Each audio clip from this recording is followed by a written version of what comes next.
এটার আন্দোলন শুরু হবে ইনশাআল্লাহ, বলেন ইনশাআল্লাহ। প্রিয় ভাই, সব যারা বিবাহ করে নাই সেসব যুবকদের বিবাহ করা লাগবে কিনা? লাগবে কিনা? হ্যাঁ, ভর্তি হয়ে একটু জোরেই বলতেছে লাগবে। এই বিবাহ করতে গেলে শ্বশুর যদি ঘড়ি দেয় বলবো আলহামদুলিল্লাহ, যদি শেরওয়ানি দেয় আলহামদুলিল্লাহ, যদি কিছু না দেয় নাউজুবিল্লাহ, নাকি? তাও আলহামদুলিল্লাহ। বরং তুমি কেন ফকিরের ছেলে পেলে না তো? তোমরা যুবকদের বলতেছি, ফকিরের বলাবার না তো। তো বউ ওই কি বলে, যারা বিবাহ করবা সেই শ্বশুর বাড়ির টেলিভিশন না হলে দেখা যাবে না তুমি কি খয়রাতির বলা। যদি এখন তো দেখতেই হয় তো বউয়ের বাপের কাছ থেকে টেলিভিশন না নিয়া মসজিদগুলোর সামনে শুক্রবার দিন থাল পাতে বসে যাইবে।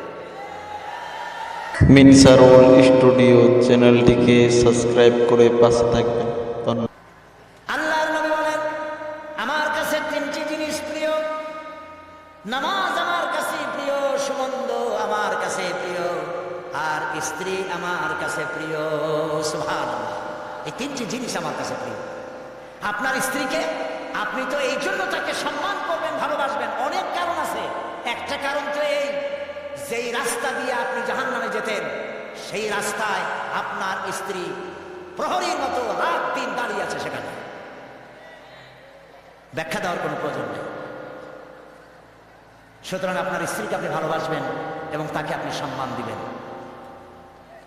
ইসলাম নারীকে অর্থনৈতিক অধিকার দিয়েছে, বলেছে ফাতুহুন্না উজুরাহুন্না ফারিদা, ফরজ রূপে দায়িত্ব হিসেবে মহারণার টাকা আদায় করে দাও।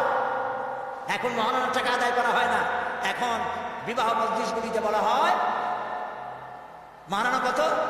মহারণা হচ্ছে 21,21,101 টাকা, 11,11,101 টাকা। একটা 1 টাকা থাকা লাগবে। কোথায় পেয়েছেন এটা? একটা 1 টাকা থাকা লাগবে। আর এই যে মহারণা বাধা হয়, এই মহারণার টাকা আদায় করা অধিকাংশ ক্ষেত্রে আদায় করা হয় না। কথা ঠিক কিনা? কথা ঠিক কিনা? বরং উল্টা মহারণা আদায় করে নেয়। কারণ বলে পাত্রপক্ষ, পাত্রপক্ষ মহারণা আদায় করে নেওয়ার সময় আদায় করার জন্য ঘটক, এগুলোর কি বলে? ঘটক। কোন কোন এলাকায় এদেরকে উচ্চে নাক বলা হয়। এদের কাজ হলো পরস্পরের মধ্যে বিবাহ দিতে গিয়ে মিথ্যা কথা বলা, উচ্চে নাক। তো এরা বলে যে অমুকের ছেলে অমুকের মেয়ের বিবাহ হবে, ছেলেকে দিতে হবে কি? ছেলেকে দিতে হবে ল্যান্ড ক্রুইজার, ছেলেকে দিতে হবে গুলশানে বাড়ি, 10 লক্ষ টাকা ক্যাশ, মঙ্গল গ্রহে অফিস। বলে ছেলে লেখাপড়া জানে কি? ওই কলেজের বারান্দা দিয়ে কয়েকদিন ঘুরে ঘুরে আসছে, গলায় সোনার সেন্টেনও আছে, মাথায় ভাল্লুকের মতো চুলও আছে। এরপরে এইভাবে করে এক অপাত্রে মেয়েদেরকে দেওয়ার ব্যবস্থা হয় টাকা পয়সার বিনিময়। মহারানাটা ওরা নিয়ে গেল। বিবাহে যদি উপহার দেয় শ্বশুর, শ্বশুর পক্ষ, পাত্র কি বলে কন্যা পক্ষ, পাত্রপক্ষকে যদি সোনা দেয়, দানা দেয়, টাকা দেয়, সব জায়েজ আছে, সুন্নাত। কিন্তু চাইয়ে নেওয়া যাবে না। দাবি করে নেওয়া, ডিমান্ড করে নেওয়ার নামই হলো যৌতুক। এটার নাম কি? চট্টগ্রামে কি বলে? যৌতুক। এই যৌতুক হলো শ্বশুরের সাথে এক প্রকারের কৌতুক। এইভাবে করে সাইয়া টাকা আদায় করা হারাম। সাইয়া টাকা আদায় করা কি? আজকের এই বিশাল তাফসীরুল কোরআন মাহফিলে আমি জানতে চাই যে এই যাদের ছেলে আজ পর্যন্ত বিয়ে দেন নাই, বিবাহ দিতে গিয়ে কন্যা পক্ষের কাছ থেকে হারাম সাইয়া যৌতুক আদায় করে ছেলে বিয়ে দিবেন না, এই রকমের লোক ওয়াদা করতে পারবেন না? মনে করবেন এই কথা যে আল্লাহ মাহফিলে আজকে আসলাম কেন? আচ্ছা দেখি তো, যারা ছেলে বিয়ে দেন নাই তারা ওয়াদা করবেন এই কথা বলে যে আমার ছেলে বিবাহ দিতে গিয়ে যৌতুক 1 পয়সাও, 1 থেকে নিয়ে 1000 কোটি যা হোক, যৌতুক চাইবো না, বিনা যৌতুকে ছেলে বিবাহ দেবো। কারা কারা দেবেন? ছেলেওয়ালারা হাত তোলেন তো। ও মাশাআল্লাহ, বাচ্চা পোড়াপান হাত উঠেছি কি করবে? তোমরা তো মা হও নাই এখন। হাত নামান। জি, ভবিষ্যৎ হাত নামান, হাত নামান। আলহামদুলিল্লাহ বলেন। যৌতুক এক সামাজিক ব্যাধি, ব্যাধি বন্ধ করতে হবে এবং চট্টগ্রাম থেকেই এটার আন্দোলন শুরু হবে ইনশাআল্লাহ। বলেন ইনশাআল্লাহ। প্রিয় ভাই, সব যারা বিবাহ করে নাই সেসব যুবকদের বিবাহ করা লাগবে কিনা? লাগবে কিনা? হ্যাঁ, ফুর্তি হয়ে একটু জোরেই বলতেছে লাগবে। এই বিবাহ করতে গেলে শ্বশুর যদি ঘড়ি দেয় বলবো আলহামদুলিল্লাহ, যদি শেরওয়ানি দেয় আলহামদুলিল্লাহ, যদি কিছু না দেয় নাউজুবিল্লাহ, নাকি তাও আলহামদুলিল্লাহ। বরং তুমি কেন ফকিরের ছেলে পেলে না তো? তোমরা যুবকদের বলতেছি, ফকিরের বলাবার না তো। তো বউ ওই কি বলে, যারা বিবাহ করবা সেই শ্বশুর বাড়ির টেলিভিশন না হলে দেখা যাবে না তুমি কি খয়রাতির বলা। যদি এখন তো দেখতেই হয় তো বউয়ের বাপের কাছ থেকে টেলিভিশন না নিয়া মসজিদ গুলার সামনে শুক্রবার দিন থাল পাতে বসে যাই। তাও কন্যা পক্ষের কাছ থেকে চাইয়া নিবা না। কিছু দিলে আলহামদুলিল্লাহ, না দিলেও বিনা যৌতুকে নিজের পায়ে দাঁড়াইয়া চাকরি করে বিয়ে করবা। চাকরি কামাই রোজগার না করিয়া নিজে বাপের হোটেলে খাওয়া, আরো একজন আগে মেহমান বানাইও না। কাজ করবে, চাকরি করবে, ব্যবসা করবে, তারপরে নিজের টাকা দিয়া বাপের টাকা দিয়া বিয়ে করিয়া বউরে রানী বানাইয়া ভালোবাসার সিংহাসনে বসাবে, তাকে কোনো কিছু খোটা দিবে না। এটা এই জন্য বলি, বাংলাদেশে একটা কি বলে ওটাকে, যৌতুকের একটা গরু দেওয়া হয় নাই, টেলিভিশন দেওয়া হয় নাই বলে গরুর মতো পিটিয়ে স্ত্রীকে হত্যা করা হয়েছে। হাজারো ঘটনা বাংলাদেশে আছে। বিনা যৌতুকে বিয়ে করবে যে সব বীর তরুণ চট্টলার যুবকের এবার হাত উঁচু করে দেখা। ও মাশাআল্লাহ, এখন তো দেখা যায় কেউ বিয়ে করে নাই।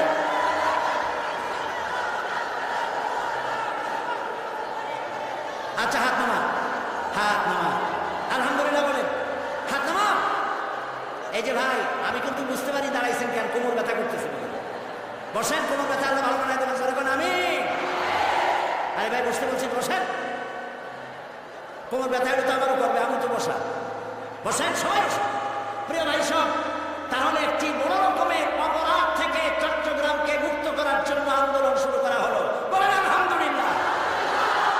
প্রিয় ভাই সব, আল্লাহ তাআলা এই নারী যখন বিবাহ হলো, আল্লাহ তাআলা তাকে অধিকার দিলেন, শিক্ষার অধিকার, লেখাপড়ার অধিকার, পড়ার অধিকার, সব অধিকার দিলেন।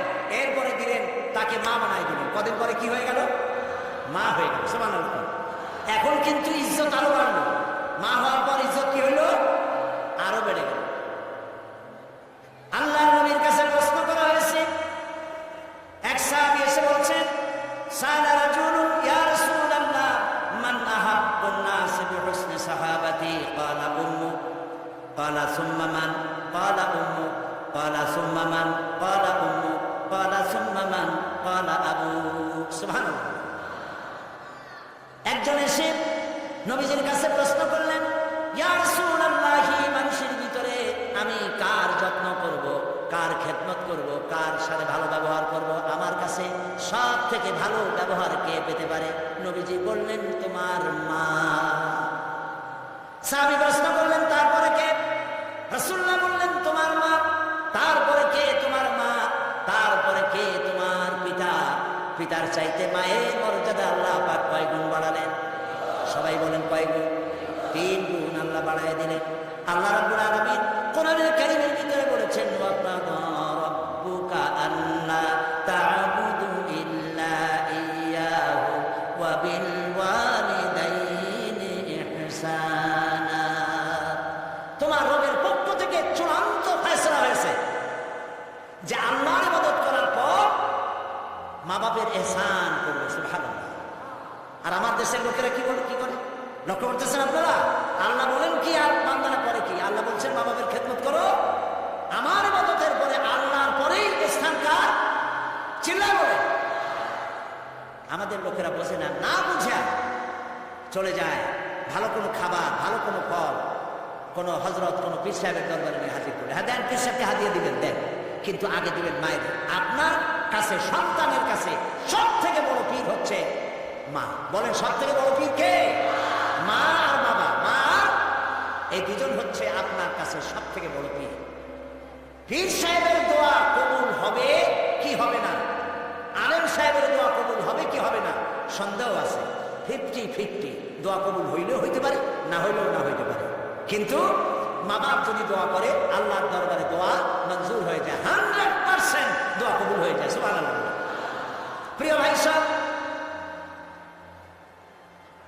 আল্লাহ রাব্বুল আলামিনের নবী বলেন, মা বাবা যখন দোয়া করে সন্তানের জন্য, যখন দোয়া করে বন্দুক দিয়া গুলি করলে সেই গুলি তার লক্ষ্য বস্তুর কাছে যেতে যত না দেরি হয়, মা বাপের দোয়া বা বদদোয়া আল্লাহর দরবারের থেকে দ্রুত গতিতে চলে যায়। মাকে খাওয়াও, বুড়া মা আছে না, বলেন আছে না? মা যখন বুড়া হয়ে যায়, বউয়ের কথা মতো সন্তান মায়ের সাথে খারাপ ব্যবহার করে, মুখ মলিন করে থাকে, কথা বলে না, আর মনে মনে বলে, প্রকাশ্য বলে, অনেকের সামনে বলে, বুড়ি মরে না কেন? নাউজুবিল্লাহ, বলে নাউজুবিল্লাহ। তুমি কারে মরতে বলো? কারে মরতে বলো?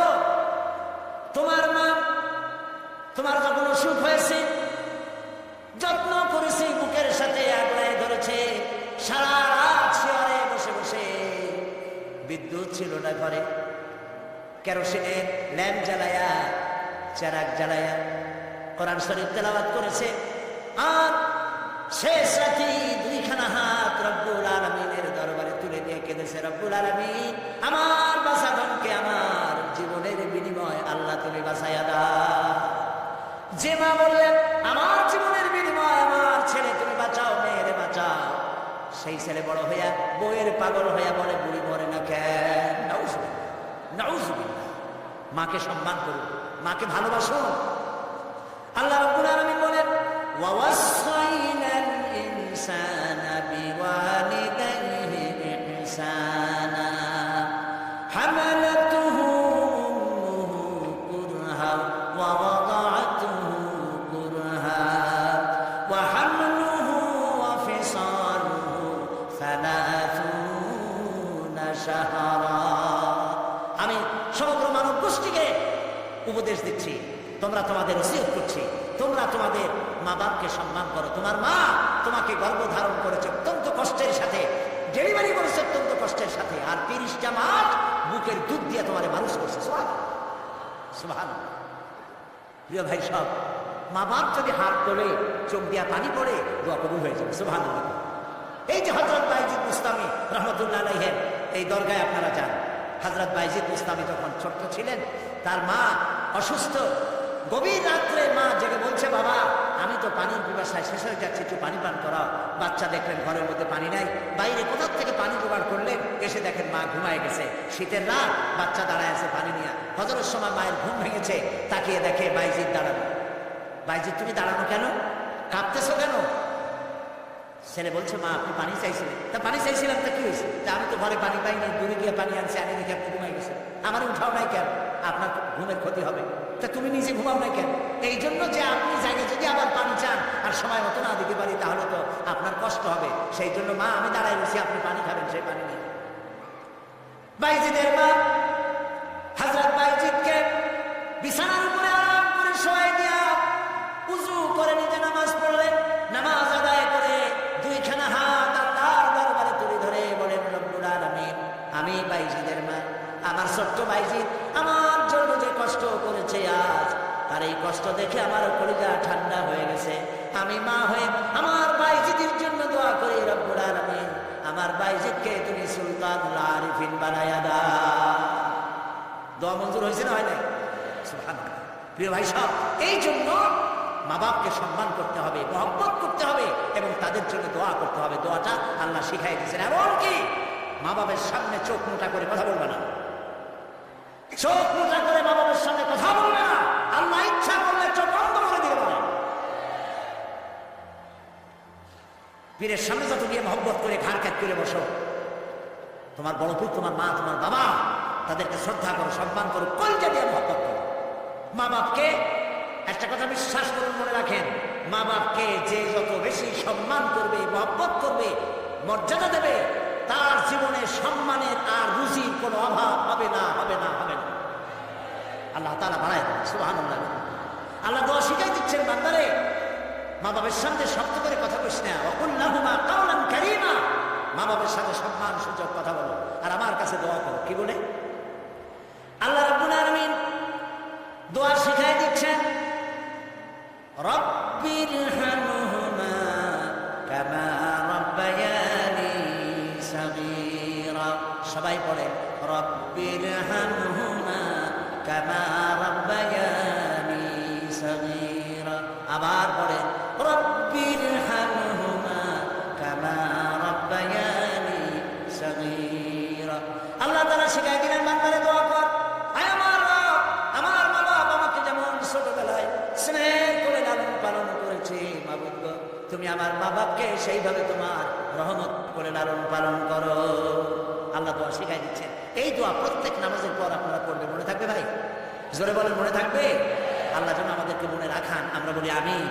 প্রিয় ভাই সব, মা হিসাবে আল্লাহ তাআলা এই মর্যাদা বৃদ্ধি করে দিলেন। নারীর তিনটা স্তর বললাম, কন্যা, বধূ, মাতা। তিনও স্তরে ইসলাম যে মর্যাদা দিয়েছে, এর থেকে বেশি মর্যাদা পৃথিবীতে কেউ দিতে পারে না। এখন এই নারীদেরকে, যাদের এত মর্যাদা আল্লাহ দিলেন, মর্যাদা তো এত বাড়াই দিলেন, সন্তানের জান্নাত মায়ের পায়ের তলে ঢুকাই দিলেন। সুবহানাল্লাহ বলবেন না? মেয়ে লোকে মায়ের পায়ের তলে তার সন্তানের বেহেশত আল্লাহ ঢুকাই দিলেন। সম্মান করো, মর্যাদা করো। যারা মা বাবার সাথে বেয়াদবি করছো, আজকের রাতে মায়ের কাছে গিয়ে, বাপের কাছে গিয়ে পাও দুটো জড়ায় ধরো আর বলো, আব্বা আম্মা আমি তো ভুল করছি, বেয়াদবি করছি, বুঝি নাই, আল্লাহর রাস্তায় আমারে মাফ করে দেন। মাফ করে দেবে না? দিবে। মা বাবার চাইতে সন্তানের জন্য কল্যাণকামী কে আছে? বল কথা মতো খবরদার কখনো মা বাবার সাথে নাফরমানি করবেন না। মনে থাকবে? মনে থাকবে? আল্লাহ তাআলা মনে রাখার তৌফিক দিক, আমরা বলি আমিন। প্রিয় ভাই সব, এই নারীকে সম্মান দিয়ে আল্লাহ তাআলা বলেছেন নারীরা যেন পর্দায় থাকে। قل للمؤمنات يغضضن من أبصارهن। মেয়ে লোকদেরকে বলা হয়েছে, মুমিনা নারী, তোমরা তোমাদের চক্ষুকে পর পুরুষ থেকে নির্মুগামী করে রাখো। ওয়াহফাজনা ফুরুজাহুন্না, আর তোমাদের যৌনাঙ্গ সমূহ এগুলিকে তোমরা হেফাজতে রাখো, এগুলি লজ্জাস্থান সমূহ হেফাজতে রাখো, যা মানুষকে দেখিও না। ওয়াকারনা ফি বুয়ুতিকুন্না ওয়ালা তাবাররাজনা তাবাররুজাল জাহিলিয়াতিল উলা, আর তোমরা তোমাদের ঘরের মধ্যে থাকো ওই জাহিলিয়াতের যুগে যে ধরনের সাজসজ্জা করে রাস্তায় বেরোতো, ঠাক ঠমক করতো, রূপচর্চা করতো মানুষের সামনে, পরপুরুষের সামনে, জাহিলি যুগের মতো তোমরা বেরিয়েও না। কে বলতেছেন? আল্লাহ বলতেছেন, আল্লাহ পাক বলছেন ওয়াকারনা ফি বুয়ুতিকুন্না, ঘরের মধ্যে থাকো। এই ঘরের মধ্যে থাকার অর্থ কিন্তু এই নয় যে ঘরের মধ্যে পড়ে থাকো, লেখাপড়া করো না, চাকরি বাকরি করো না, এটা কিন্তু নয়। বরং নবী করিম সাল্লাল্লাহু আলাইহি সাল্লামের যুগে মহিলা সাহাবীরা ব্যবসা করেছেন। কেউ আতরের ব্যবসা করেছেন, কেউ ফলের ব্যবসা করেছেন, কেউ খেজুরের ব্যবসা করেছেন, এবং এই মহিলারা নার্সের দায়িত্ব পালন করেছেন। যুদ্ধাহত সৈন্যদেরকে নার্সিং করেছেন, যুদ্ধের ময়দানেও তারা কাজ করেছেন। কাজী ঘরের মধ্যে থাকো, তার অর্থ হলো ঘরের মধ্যে যে পরিবেশটা থাকে পর্দার পরিবেশ, যখন বাইরে যাবে তখনও এই পর্দার পরিবেশটা নিয়ে যাবে। যখন বাইরে যাবে বোরখাটা পরে যাই, বোরখাটা পরলে ওটা একটা ঘরের মতো, বোরখার দরজাও আছে, জানালাও আছে, আছে না? যেখানে সুযোগ আছে জানলা খুলে দেন, মুখের কাপড়টা উঠাইয়া দেখেন যেখানে সুযোগ আছে, আর যেখানে সুযোগ নাই জানলা বন্ধ করে দেন, ঠিক না? এই বোরখা পরতে বলা হয়েছে, বোরখা পরে চলবে। এই বোরখাটা একটা নিয়ামত। বাংলাদেশ নিয়ে কথা বলি, এই বাংলাদেশে আজ পর্যন্ত যত নারীর মুখে অ্যাসিড পড়েছে, একটা দৃষ্টান্ত চাই। আপনারা বলেন আমাকে যে বোরখা পরা একটা মেয়ে লোকের মুখে অ্যাসিড পড়েছে, প্রমাণ দেন। পারবেন প্রমাণ দিতে? পারবেন? তার কেন পারবেন না বলেন? কারণটা কি? কারণ হলো এই, মেয়ে লোকটা যখন বোরখা পরলো সে আল্লাহর হুকুম পালন করলো। কার হুকুম পালন করেছে? আর তখন আল্লাহর দায়িত্ব হয়েছে নারীর সতীত্বের এবং তার শরীরের হেফাজতের দায়িত্ব নেওয়া। এই জন্য বোরখা পরা নারীর মুখে অ্যাসিড পড়ে না। মা বোনেরা যারা আজকে রাস্তায় বসে, প্যান্ডেলে বসে, বিভিন্ন জায়গায় বসে, বাড়িতে বসে আমার কথা শুনছেন, আমি মা বোনদেরকে বিনীতভাবে আরজ করি, যখন আপনি বোরখা ছেড়ে, যে সব মেয়েরা রূপচর্চা করে চুল পিছনে ছেড়ে দিয়ে লিপস্টিক লাগায় রূপচর্চা করে যখন কোনো দোকানে যায়, তখন দোকানের সেলসম্যান বলে, ভাবি আসেন আসেন, এই শাড়িটা পরলে আপনার দারুণ মানাবে। আরে শয়তান, শাড়ি মগলে মানাবে কিনা তার স্বামী বলবে তুই কিনা। এখন দোকানদার যদি ভাবি বলে তাতে কি মর্যাদা বাড়ে? বাড়ে না। আপনি দেখেন বোরখা পরেন, চাদর পরেন, দোকানে যান, দোকানি বলবে খালাম্মা সাসি আম্মা বসেন বসেন, সম্মান করে বসতে দেবে এবং আপনার সামনে কাপড়গুলো খুলে ধরবে যেটা আপনার প্রয়োজন নেবে। তাহলে বোরকায় কি সম্মান কমায় না বাড়ায়? কমায় না বাড়ায়? মা বোনেরা বোরখা পড়ুন, চাদর পড়ুন। আপনার মেয়ে কলেজ গোয়িং, ইউনিভার্সিটি গোয়িং, যেসব বয়সপ্রাপ্ত মেয়ে আছে, আল্লাহ কোরআনে বলেছেন এমন একটা চাদর পরো যেই চাদরটা পরলে পরে মাথাটা, বুকটা, গলাটা ঢাকা হয়ে যায়, এমন একটা চাদর পরো। এই চাদর পরা মুসলমানদের জন্য ফরজ। মুসলমানদের জন্য কি? আজ ফ্রান্সে প্রেসিডেন্ট জ্যাক শিরাক, এই জ্যাক শিরাক এক বিরাট সাংঘাতিক একটা বাজে কাজ করেছে। তিনি তার দেশে কলেজে, বিশ্ববিদ্যালয়গুলোতে মুসলিম মহিলাদের মুখে চাদর পরা, হিজাব পরা নিষিদ্ধ ঘোষণা করেছে। আমরা আজকে চট্টগ্রাম তাফসীরুল কুরআন মাহফিলের লক্ষ লক্ষ মানুষের উপস্থিতিতে বাংলাদেশের কণ্ঠ বাতাসে মিশিয়ে দিচ্ছি। পত্রিকার মাধ্যমে যদি সাংবাদিকরা পৌঁছাতে পারেন ভালোই হবে। অনেক ভালো ভালো সাংবাদিক আছে যারা মাহফিল এখানের মধ্যে সীমাবদ্ধ থাকে না, তাদের লেখার মাধ্যমে এই চট্টগ্রাম তাফসীরের মাহফিল ছড়িয়ে যায় গোটা বাংলাদেশ তথা বিশ্বের বিভিন্ন জায়গায়। ওই সব সাংবাদিকদেরকে ধন্যবাদ জানাই আর প্রাণ খুলে দোয়া করি, আল্লাহ এদের কলমকে আরো শানিত বানিয়ে দাও। আপনারা আমাদের কথা লেখেন। আমরা জ্যাক শিরাককে বলছি, আপনি যে কাজটি করতেছেন এটা আপনি প্রেসিডেন্ট হয়ে, ইউরোপের একটি বড় রকমের রাষ্ট্রের প্রেসিডেন্ট হয়ে মানবাধিকার লঙ্ঘন করেছেন। মুসলমানদের পর্দা বন্ধ করার কোন এখতিয়ার আপনার নয়, যেমন আপনার এখতিয়ার নাই কোন পাদ্রী লম্বা জামা অথবা ক্রসকে নামিয়ে ফেলার জন্য। আপনি বলতে পারেন, পারে বলতে? রবিবার দিন গির্জায় যেতে বন্ধ করতে পারেন? রবিবার দিন গির্জায় যাওয়া যেমন তার ধর্মীয় কাজ, গলার ভিতরে ক্রস লাগানো যেমন তার ধর্মীয় কাজ, আমার মুসলমান মেয়েদের পর্দা করা, হিজাব করা তেমন আল্লাহর নির্দিষ্ট কাজ। আমরা গোটা বাংলাদেশের পক্ষ থেকে, এই মাহফিলের পক্ষ থেকে জ্যাক শিরাককে নিন্দা জানাই এই কাজের জন্য। আমরা আহ্বান জানাবো, পৃথিবীর মধ্যে কোন রাষ্ট্র যা করে নাই, আপনি সেই খারাপ দৃষ্টান্ত করে আপনার কপালকে খারাপ করবেন না। প্রিয় ভাই সব, নারীর জন্য আল্লাহ পর্দা করেছেন, আর এই পর্দা হলো তাদের জন্য নিয়ামত। সেই নিয়ামত তারা ধারণ করবেন, আল্লাহ তাহলে সন্তানগুলো ভালো বানাই দেবেন। কারণ আলহামদুলিল্লাহ বলেন, আলহামদুলিল্লাহ। আচ্ছা বলেন, মৃগনাভি কস্তুরী ছাগলের পেটে হয় না হরিণের পেটে হয়? হরিণের পেটে হয়। হরিণ থাকে কোথায়? গাছের মধ্যে পর্দা আড়ানো। ছাগল থাকে কোথায়? মাঠে ঘাটে, পথে ঘাটে, যেখানে সেখানে। কাজে ছাগলের মৃগনাভি তো ভালো, দড়ি ধরলেও গোসল ওয়াজিব হয়ে যায়, দুর্গন্ধের ছেড়া। আর জঙ্গলের ভিতরে হরিণ থাকে, মৃগনাভি কস্তুরী আল্লাহ দান করেন, যার সুগন্ধ এখানে নাড়া দিলে সারা মাহফিল বিমোহিত হয়ে যাবে। আল্লাহ নিয়ামত, পর্দায় থাকে। নারীদেরকে আল্লাহ পর্দায় থাকতে বলেছেন। এই পর্দায় থাকলে পরে কস্তুরী সম সন্তান আল্লাহ দান করবে। আর যদি পর্দায় না থাকে, যে সন্তান হবে হবে মিস্টার বল্টু বাবু, মন্টু মিয়া। হয় ছোট মানুষ অস্থির, তার চোখ গর্তের ভিতরে কি খাইছে, চোখ গেছে গর্তের মধ্যে, 2 কেজি চাউল বাজায় 2 চোখে, চুল মাথা দিয়ে ঝুলানো, প্যান্ট পরছে, সে প্যান্ট পরা অবস্থায় সেলাই করছে না কেমনি করছে আল্লাহ জানে। জুতার মধ্যে এত বড় বড় লোহা বটন লাগানো, গলায় এত বড় মোটা সেট, জাহান্নামের আগেই সালাসিলা ওয়া আগলালান ওয়া সাঈরা, জাহান্নামের শিকল আগেই পড়ছে গলা। রাস্তায় মানুষে দেখে আর বাপ বাপ করে পলাইতে থাকে, বলতে থাকে আল্লাহ এই শয়তানের গজব দাও, এই শয়তানের যে মায় পেটে রাখছে তার কলেরা দাও, আর বাপের বসন্ত দাও। আর ছেলে যদি ভালো হয়, মানুষ দোয়া করে, আরে এই ছেলেটা এত ভালো, আল্লাহ এই ছেলেটির প্রতি রহম করো, এই ছেলের যে মায় পেটে রাখছে সে মায়ের রহম করো, আর বাপের রহম করো। নেক সন্তান পাওয়ার জন্য পর্দায় থাকা আপনার জন্য জরুরি। মা বোনেরা পর্দায় থাকুন এবং নিজের সৌন্দর্য পরপুরুষকে দেখাবেন না। আপনার সৌন্দর্য আপনার পিতার জন্য নয়, ভাইয়ের জন্য নয়, ছেলের জন্য নয়, কারোর জন্য নয়, শুধুমাত্র একমাত্র কেবলমাত্র স্বামীর জন্য। এই সুন্দরী প্রতিযোগিতার কথা সেদিন বলেছি। বাংলাদেশে বিভিন্ন সাবান কোম্পানির পক্ষ থেকে সুন্দরী প্রতিযোগিতা, ফটোজেনিক কি ফটো সুন্দরী, মিস ফটো সুন্দরী জেনিক না কি একটা কভার এসে, জি এগুলি করতেছে, এগুলি তারা করতেছে, বিভিন্ন জেলা শহরে করতেছে। প্রিয় ভাই সব, আমি সেদিন বলেছি, আজকে লক্ষ লক্ষ লোক, সকলকে বলি, মিস বাংলাদেশ অথবা ফটোজেনিক সুন্দরী প্রতিযোগিতা যেখানে হবে সেখানেই বাধা দিবে। ফটোজেনিক সুন্দরী প্রতিযোগিতা বাংলাদেশের মাটিতে হতে দেওয়া হবে না।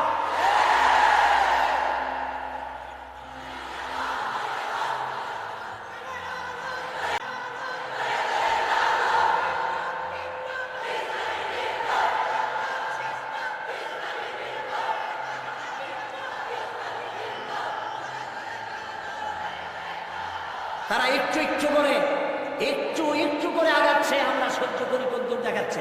আপনারা যদি কথা না বলেন তাহলে এরপর মিস বাংলাদেশ শুরু হবে। মিস বাংলাদেশ এখনো করতে পারে না, সাহস পায় না, এখন ছোট্ট ছোট্ট করে করতেছে, এরপরে মিস বাংলাদেশ করবে। নির্লজ্জ যারা নারীর সৌন্দর্য প্রতিযোগিতা যারা করে, যারা বিচারক, নারীর সৌন্দর্যের, শরীরের অঙ্গ প্রত্যঙ্গের মাপ নিয়ে সৌন্দর্যের বিচার যারা করে, শয়তানের চাইতে নিকৃষ্টতা, লম্পট, লজ্জা। আমাদের দেশকে কোনো অবস্থাতেই আমরা অশ্লীলতার পথে ধাবিত হতে দিতে পারি না। আমি সেদিনও বলেছি, এই শ্রোক তাড়াতে গিয়ে যুবকদেরকে জেনার দিকে আকৃষ্ট করা হচ্ছে। একটা সাইনবোর্ড লাগাইছে, যৌন রোগী টেনশন নাই, কি জানি লইলে, হ্যাঁ, নাউজুবিল্লাহ বলেন। এটা কেমন কথা?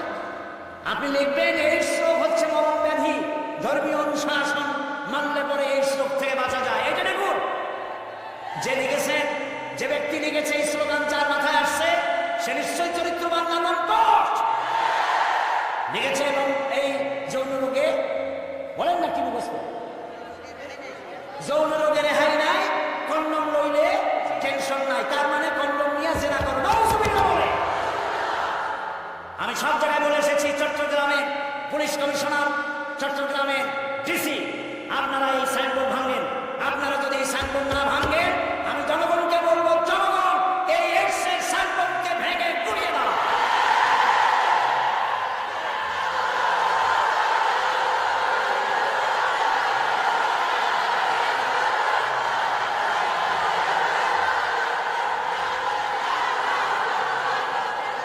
প্রিয় ভাই সব,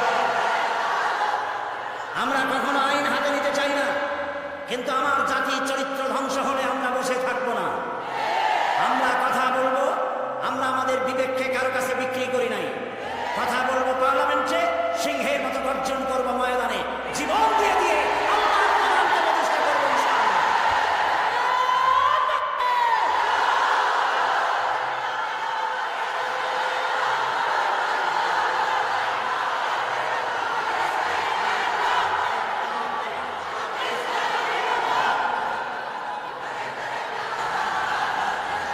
প্রিয় ভাই সব, আমরা কখনো আইন হাতে নিতে চাই না, কিন্তু আমার জাতির চরিত্র ধ্বংস হলে আমরা বসে থাকবো না। আমরা কথা বলবো, আমরা আমাদের বিবেককে কারো কাছে বিক্রি করি নাই। কথা বলবো পার্লামেন্টে, সিংহের মতো গর্জন করবো ময়দানে, জীবন দিয়ে দিয়ে আল্লাহর কোরআনকে প্রতিষ্ঠা করবো ইনশাআল্লাহ।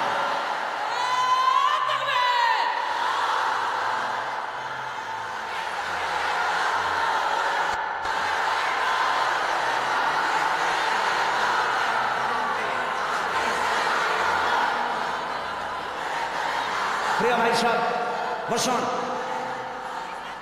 সুতরাং নারীকে পর্দায় থাকতে হবে এবং এই পর্দার আচরণ করতে হবে। মহিলাদের কর্মসংস্থানের বিষয়টাও ইসলাম পরিষ্কার করে দিয়েছে। মেয়েরা কাজ করতে পারবে, কোনো অসুবিধা নেই, চাকরি করবে, লেখাপড়া করবে। নবী করিম সাল্লাল্লাহু আলাইহি ওয়াসাল্লামের স্ত্রী আমাদের মা হযরত আয়েশা রাদিয়াল্লাহু তাআলা আনহা হাজার হাজার সাহাবীদের উস্তাদ ছিলেন, হাদিস শিখিয়েছেন, ফিকহ শিখিয়েছেন, সুবহানাল্লাহ, কোরআন শিখিয়েছেন, যুদ্ধের ময়দানে প্রধান সেনাপতিত্বের দায়িত্ব পালন করেছেন পর্দার ভেতরে থেকেই। সুতরাং আমাদের মাতৃজাতি, আমাদের নারী সমাজ লেখাপড়া করতে পারবেন, চাকরি করতে পারবেন, সব পারবেন, তবে একটি কাজ হলে তাদের চাকরিগুলি নিরাপদ হয়। সে কাজ হচ্ছে দেশে সবগুলি, আমি প্রস্তাব করেছিলাম, প্রস্তাবটা এখনো গৃহীত হয়নি, আমি বলেছি মহিলাদের জন্য আলাদা মেডিকেল কলেজ করার জন্য। কারণ মহিলা মেডিকেল কলেজ হলে পরে আমাদের দেশে যত পুরুষ ডাক্তার আছে সেই পরিমাণ মহিলা ডাক্তার নাই। মহিলাদের এমন অনেক রোগ হয় যা স্বামীর কাছে বলতেও তারা লজ্জা করে। ডাক্তার তো ভালো, এই জন্য মহিলা ডাক্তার বেশি প্রয়োজন। আর এজন্য বহু মেধা শক্তি সম্পন্ন মেয়েরা কোএডুকেশন বলে মেডিকেল কলেজগুলিতে ভর্তি হতে চায় না। মহিলা মেডিকেল কলেজ হলে তারা স্বাচ্ছন্দ্য ফিল করে।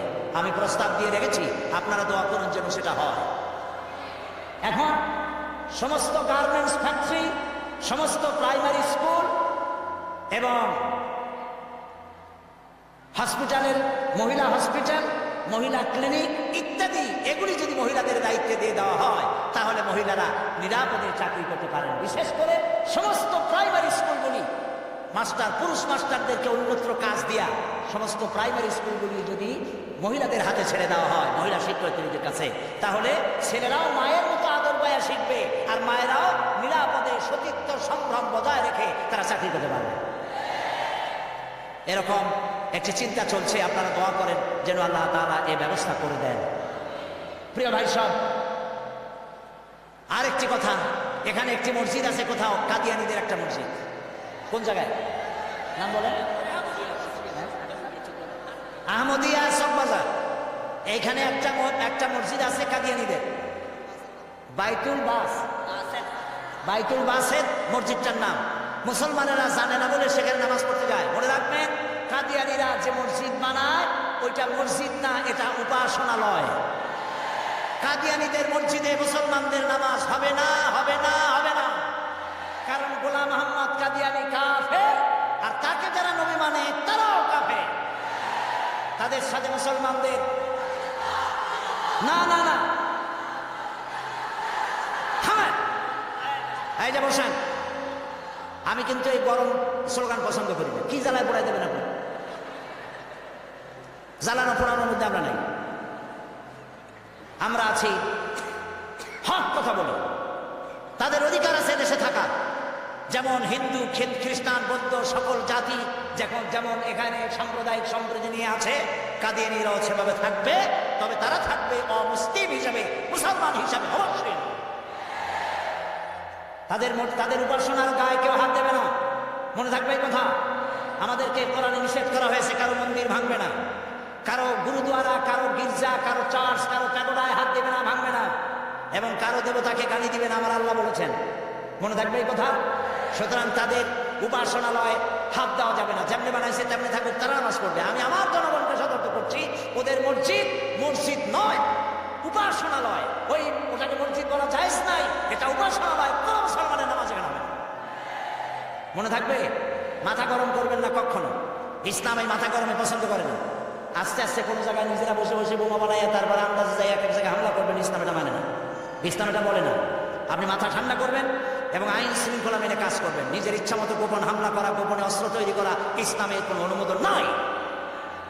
এই জন্য আজকেও বলি, বাংলাদেশে হরকতুল জিহাদ, জামাতুল মুজাহিদিন সাহায্য করেন, আর কি হিজবুত তাওহীদ, হিজবুত তাহরীর, জুমরাতুল মাসাকিন, এই জাতীয় যতগুলি নতুন নতুন সংগঠন হয়েছে, এদেশের মুসলমানদের সাথে কোনো সম্পর্ক নাই। এগুলার যেখানে পাবেন সেখান থেকে ধরে পুলিশে ধরিয়ে দিবেন। এরা বাংলাদেশের দুশমন, এরা মুসলমানদের দুশমন। আমার দেশের সাম্প্রদায়িক সম্প্রীতি নষ্ট করে এবং বোমাবাজি করে এই দেশকে বদনাম করে আমেরিকাকে তারা দাওয়াত করতে চায়, তারা বুশকে দাওয়াত করতে চায়। কাজী হিজবুত তাহরীর, হিজবুত তাওহীদ, হরকতুল জিহাদ, জামাতুল মুজাহিদিন মুসলমানদের সাথে কোনো সম্পর্ক নাই। যেখানে পাও সেখানে ধরো, গরুর দড়ি দিয়া বান্ধা পুলিশে হ্যান্ডওভার করো। মনে থাকবে, আল্লাহ মনে রাখার তৌফিক দিন। প্রিয় ভাই সব, আমাদের এই স্বাধীন সার্বভৌম বাংলাদেশ, আল্লাহ তাআলা যেন দয়া করে এই দেশকে কোরআনের প্রতিষ্ঠার জন্য আল্লাহ যেন হামওয়ার করে দেন, বলেন আমিন।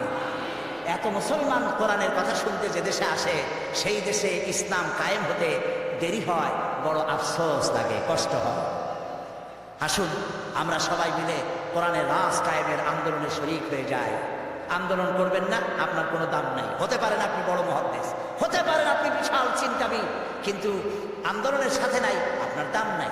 একটা হাতি, একটা পাগলা হাতি যদি চন্দনপুরা অথবা এদিকে কি পুরা আছে, আরে কোন রকম কথা, এই যে আশেপাশে কত পুরো আছে, একদিক দিয়ে এসে ঢুকলো, একটা হাতি যদি ঢোকে তাহলে বাড়ি ঘর ভাঙ্গা মিসমার করে দিতে পারে না? কিন্তু হাতি যতই পাগলা হোক, যতই বন্য হোক, যতই শক্তিশালী হোক, একটা রেজিমেন্টের সামনে একটা হাতি কিচ্ছু না। আন্দোলন হচ্ছে রেজিমেন্ট, আন্দোলনের শরীক হও। কোরআন প্রতিষ্ঠা করতে যারা জীবন বাজি রেখে সামনে চলে এসেছে, সেই লাইনে সামিল হয়ে যাও। প্রিয় ভাই সব, আজকে আর আমি কথা বাড়াবো না, কারণ অনেক দূর যেতে হবে। বাংলাদেশের বিভিন্ন জেলা থেকে লোকেরা এসেছেন, আমি 10টার মধ্যেই শেষ করতে চাই। সেই জন্য দাঁড়ানো ভাইরা এবার বসেন, কাঙ্ক্ষিত মোনাজাতের দিকে এগিয়ে যাচ্ছে। দোয়া কবুল হবে ইনশাআল্লাহ, বলি ইনশাআল্লাহ। এত লক্ষ লক্ষ লোকের চোখের পানি এবং তাদের আকুতি আল্লাহ ফেরত দিবেন না ইনশাআল্লাহ, বলি ইনশাআল্লাহ। আজকে কয়জন? আজকে 13 জন ইসলাম কবুল করার জন্য চলে এসেছে। বলো লা ইলাহা ইল্লাল্লাহু মুহাম্মাদুর রাসূলুল্লাহ। আল্লাহ ছাড়া কোনো ইলাহ নাই, মাবুদ নাই, উপাস্য নাই। মুহাম্মদ সাল্লাল্লাহু আলাইহি ওয়াসাল্লাম আল্লাহর প্রেরিত রাসূল। আশহাদু আল্লা লা ইলাহা, একটু জোরে বলো, লা ইলাহা ইল্লাল্লাহু ওয়াহদাহু লা শারীকা লাহু ওয়া আশহাদু আন্না মুহাম্মাদান আবদুহু ওয়া রাসূলুহু। আমি সাক্ষ্য দিচ্ছি আল্লাহ ছাড়া কোনো ইলাহ নাই, মাবুদ নাই, উপাস্য নাই। তিনি এক, তিনি একক, তার কোনো অংশীদার নাই। আমি সাক্ষ্য দিচ্ছি মুহাম্মদ সাল্লাল্লাহু আলাইহি ওয়াসাল্লাম আল্লাহর বান্দা এবং তার প্রেরিত রাসূল। তোমরা সবাই এদিকে ফিরে বলো আসসালামু আলাইকুম। এরা এই তরুণ যুবক 13 ভাই ছিল মুশরিক, হয়ে গেল আমাদের তাওহীদবাদী ভাই। আমাদের কি হইল? সবাই বলেন আলহামদুলিল্লাহ। মহিলারা ভেতরে কালেমা উচ্চারণ করেছেন, আর আমি এই বিশাল লক্ষ লক্ষ জনতার পক্ষ থেকে এই 13 মর্দ মোমেন যারা এখন আমাদের তাওহীদবাদী ইসলামী ভাই, আমি তাদেরকে বুকে আলিঙ্গন করে নিচ্ছি।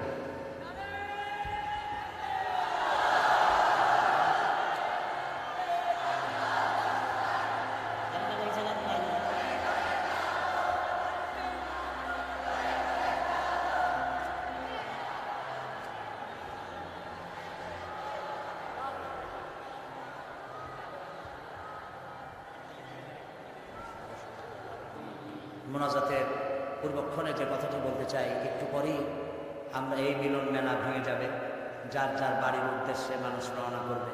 আল্লাহ সকলের ফিরে যাওয়াটা নিরাপদ করে দিন। আমি আপনাদেরকে অনুরোধ করব যে ওয়াজ শোনার, তাফসীর শোনার যে মন আমাদের আছে, সেই পরিমাণ নামাজের মন নাই। এই জন্য 5 ওয়াক্ত নামাজ সঠিকভাবে আদায় করবেন, নামাজ কখনো ছেড়ে দিবেন না। বিশেষ করে জওয়ান যুবক যারা আছে, ছাত্র, তরুণ, যুবক, আমি তাদেরকে বলবো চরিত্র একটি মহাসম্পদ। যখন চরিত্র থাকে না তখন সে মানুষ থাকে না, শয়তানের চাইতে নিকৃষ্ট হয়ে যায়।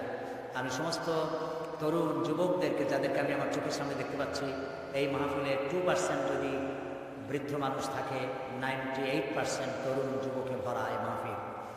আমি সকল যুবকদেরকে, ছাত্র, তরুণ যুবকদের প্রতি আহ্বান জানাবো, আমাদের জীবনের সাথে সম্পৃক্ত প্রিয় জীবন আদর্শ যার নাম ইসলাম, এই ইসলামের পতাকাকে উজ্জীন করার জন্য ইসলামী আন্দোলনের শরীক হওয়ার সকলের প্রতি আমি আহ্বান জানাই। সকলের চরিত্র ভালো করে ইসলামের দিকে এগিয়ে আসার আহ্বান জানাচ্ছি। এবং কোরআনকে জানার জন্য, কোরআনকে বোঝার জন্য আমি বারবার বলেছি তাফহিমুল কোরআন কেনার জন্য। তাফহিমুল কোরআন ফি জিলালিল কোরআন, এই তাফসীরগুলি আপনারা কিনবেন। আজকে যখন যাবেন, শত শত দোকান, 3 শতাধিক দোকান এখানে বসেছে বই কিতাব নিয়ে, এগুলি আপনারা নেবেন। আর এইখানে যে আমি তাফসীর করেছিলাম 25 বছর হলো, এর মধ্যে একবার তাফসীর করেছিলাম সূরা আসরের উপরে। হযরত ইমাম শাফি রহমতুল্লাহ আলাইহি বলেছেন, সূরা আসর যদি কেউ বোঝে আর আমল করে, তাহলে জান্নাতে যাওয়ার জন্য এই ছোট্ট সূরাটি যথেষ্ট হয়ে যায়। সুবহানাল্লাহ। 5 দিন আলোচনা করেছি একটি সূরা, ছোট্ট সূরাটি, তাও শেষ করতে পারিনি। সেটি গ্রন্থবদ্ধ আকারে এসেছে, নাম রেখেছে তাফসীরে সাঈদী সূরা আসর। সমস্ত দোকানগুলিতে পাওয়া যাবে, আপনারা নিয়ে যাবেন এই তাফসীরটি, তাফসীরে সাঈদী সূরা আসর। আর সর্বশেষ আমি আজও বলি যে আমি মোমেন ব্যক্তিত্ব সেই যে নিজের জন্য যা পছন্দ করে অন্যের জন্য তাই পছন্দ করে। সুতরাং আমি জামাত ইসলামী করি, এবং কেন করি এই প্রশ্ন বহু জায়গায় আছে যে পীর মুরিদি ছাড়িয়ে দিয়া এটা করলাম কেন। আমি সেই জবাব লিখিত আকারে দিয়েছি। আমি কেন জামাত ইসলামী করি, এটা আমার লেখা একটা বই। এই বইয়ের ভিতরে আমি দেখিয়েছি যে খেলাফত এবং মুলুকিয়াতের ব্যাপারে, সাহাবীদের ব্যাপারে, নবীদের ব্যাপারে, ইসমতে আম্বিয়ার ব্যাপারে যে সমস্ত কথা আমাদের বিরুদ্ধে বলা হয়, সেই কথাগুলি যে যৌক্তিক নয়, এই কথাগুলি এর মধ্যে এসছে।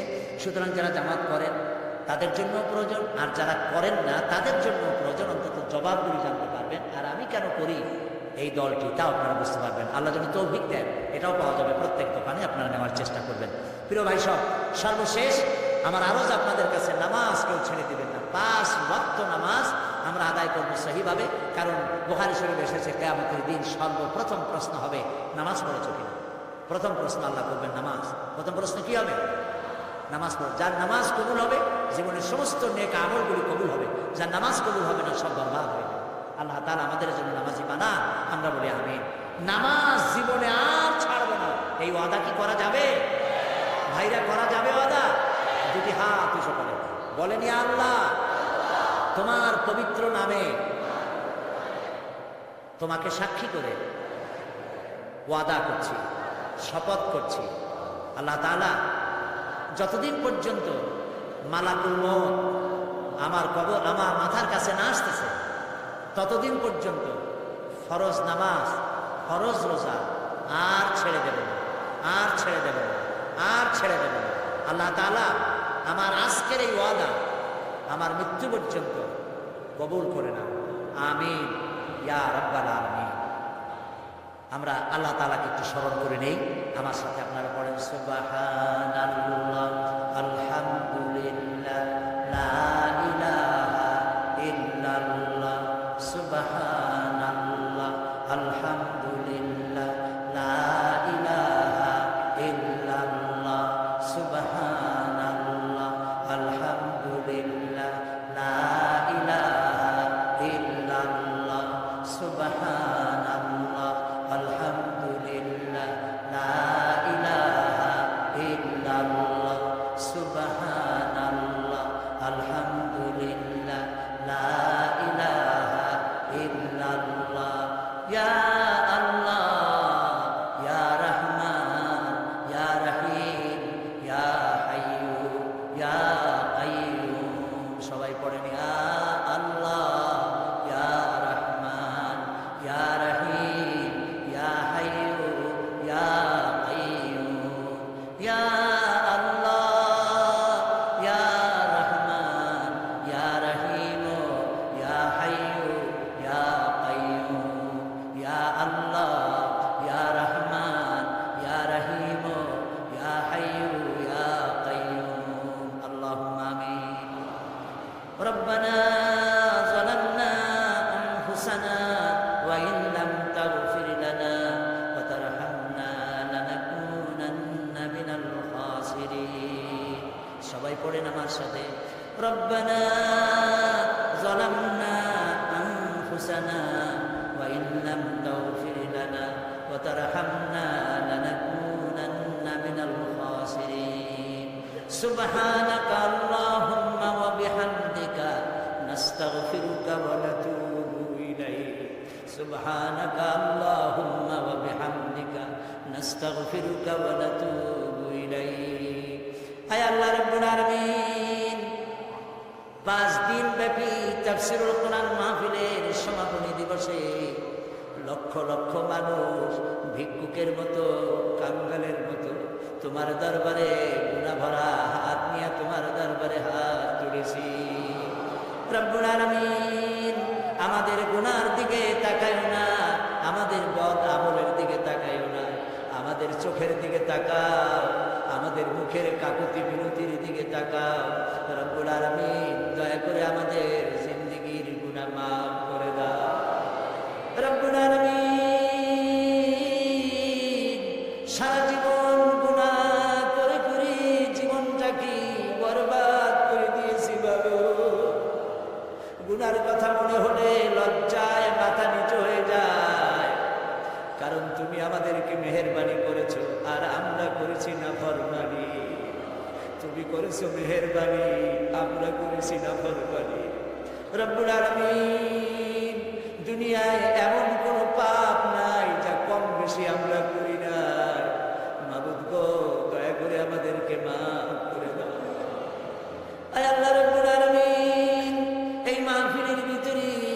জিনাকার থাকতে পারে, জুয়ারি থাকতে পারে, মদখোর থাকতে পারে, খুনি থাকতে পারে, ডাকাত থাকতে পারে, ঘুষখোর সুদখোর থাকতে পারে। আল্লাহ তাআলা এটাও তো ঠিক যে ধরনের পাপীর মধ্যে ভালো মানুষও আছে। হায় আল্লাহ তাআলা, আমাদের মতো গুনাহগারের চেহারা দেখলে পরে তোমার গুসা হতে পারে। সেজন্য তুমি তোমার নেক বান্দাদের যাদেরকে পছন্দ হয়, আল্লাহ তুমি দয়া করে আজ সকলের মধ্যে আমাদের মতো খারাপ মানুষগুলিও চালাইয়া না। রব্বুল আলামিন, আমরা জানি ধান বিক্রি করতে গেলে ধানের সাথে তুষগুলিও বিক্রি হয়ে যায়, চিটা বিক্রি হয়ে যায়। বেগুনগুলি তরকারিগুলি বিক্রি করতে গিয়া পোকা বেগুনগুলিও বিক্রি হয়ে যায়। মাবুদ গো, আজ এই মাহফিলের ভিতরে গুনাহগার আমরা যারা আছি, ভালো মানুষগুলোর সাথে আমাদেরকেও চালাইয়া না। রব্বুল আলামিন, এই মুহূর্তে মনে পড়ে গেল আমাদের জনম দুঃখিনী মা আব্বার কথা মনে পড়ে গেল। আজ আর কেউ নাম ধরে ডাকে না।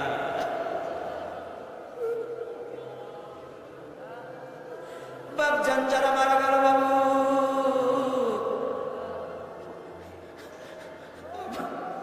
আব্বার কবরটাকে আব্বাকে জান্নাতুল ফেরদাউস নসিব করে দাও বাবু। আমাদের মানুষ বানাবার জন্য কত কষ্ট করেছে আল্লাহ তাআলা। ধান বিক্রি করে, সুপারি বিক্রি করে, নারকেল বিক্রি করে বই কিতাব কিনে দিছে। আল্লাহ আব্বাকে বেহেশতে পৌঁছায়। রব্বুল আলামিন, আমাদের জনম দুঃখিনী গর্ভধারিণী মা, একটা অক্ষর মা, সারা দুনিয়ার মধু ঢুকাই দিছো বাবু তুমি। রব্বুল আলামিন, মা যারা হারাইছে, আল্লাহ মায়ের কবরটাকে জান্নাত বানাইয়া দাও। আল্লাহ গো, মা আমাদের যাদের বেঁচে আছে সুস্থ রাখো, ভালো রাখো, খিদমত করার তৌফিক দাও। আল্লাহ, কোরআন হাদিসে যা পড়ছি সেই অনুমতি মা বাবার খিদমত করতে পারি নাই, মাফ করে দিও আমাদেরকে বাবু। আল্লাহ, আমাদের মা বাবা যাদের বেঁচে আছে পরনির্ভর যেন হয় না, সুস্থ থাকতে ইমানের সাথে নিয়ে নিও বাবু। রব্বুল আলামিন, আমাদের দাদা দাদি, নানা নানি, শ্বশুর শাশুড়ি, আত্মীয় স্বজন যারা দুনিয়া থেকে বিদায় হয়ে গেছে, মাবুদ তুমি যদি শাস্তি দাও কেউ ঠেকাইতে পারবে না। আর তুমি যদি রহম করো, কৈফিয়ত কারো কাছে দেওয়া লাগবে না। আল্লাহ তুমি তাদেরকে মাফ করে দাও। রব্বুল আলামিন, আজকে দোয়া করি, আমরা যখন স্বাধীন বাংলাদেশের বুকে লক্ষ লক্ষ মানুষ একত্রিত হয়ে তোমার কাছে দোয়া করতেছি মাবুদ, এই সময় ইরাকের মুসলমানেরা খাবার পায় না, থাকতেও পারে না। ও আল্লাহ,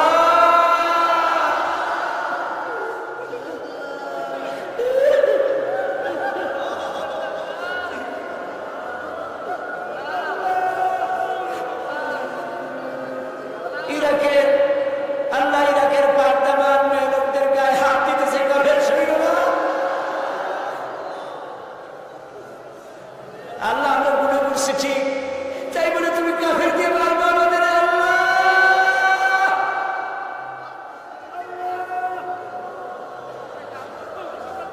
আল্লাহ, আল্লাহ ইরাকের মুসলমানদেরকে স্বাধীনতা ফিরায় দাও। আমেরিকার যত সৈন্য আসছে, বিদেশের যত কাফের সৈন্য আসছে, হয় তাদের মুসলমান বানাও, আর নইলে যত বিদেশি সৈন্য আসছে সবগুলি একটাও যেন বাড়ি ফিরে না যায় না। আল্লাহ, প্যালেস্টাইনের মুসলমানদের কথা কি মনে করা যায়? ইহুদিরা কেমন দিয়ে বলে, আর প্যালেস্টাইনের গোলাপ ফুলের মতো বাচ্চা ছেলেরা ইট পাথর দিয়ে মোকাবেলা করে। আহারে আল্লাহ, প্যালেস্টাইনের মুসলমানদের হাতে প্যালেস্টাইন উঠায় দাও। রব্বুল আলামিন, কাশ্মীর, চেচনিয়া, বসনিয়া, আল্লাহ স্বাধীনতা কামী মুসলমানদেরকে আল্লাহ তুমি দেশ স্বাধীন করে দাও।